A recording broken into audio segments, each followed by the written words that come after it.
Hi, I'm Trevin Sorby with Team Now Network, and for the next couple minutes we're going to talk about response to the active shooter, particularly in the areas of establishing the initial command and establishing your perimeter officers.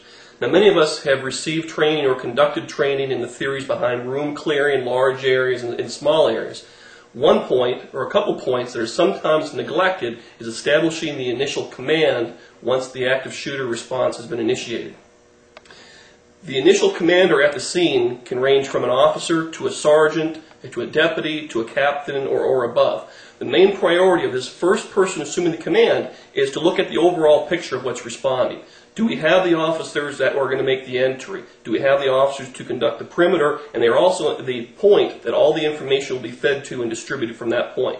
As far as the perimeter officers go, at a minimum, we have to have a minimum of 2 officers to establish the perimeter. In doing so, whether it's a house, whether it's a school, whether it's an office building, or a mall, as you're establishing the perimeter, you have to establish yourself at a point far enough back with 2 officers where you are going to be able to identify and cover 2 sides of this structure.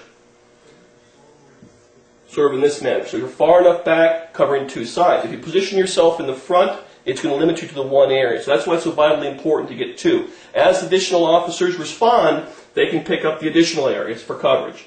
Now, these perimeter officers that are on the scene, you're looking for a few things. Number 1, is your suspect exiting? Are you in a position where you can control the suspect? Can you identify additional information or intelligence that need to be fed to the command post?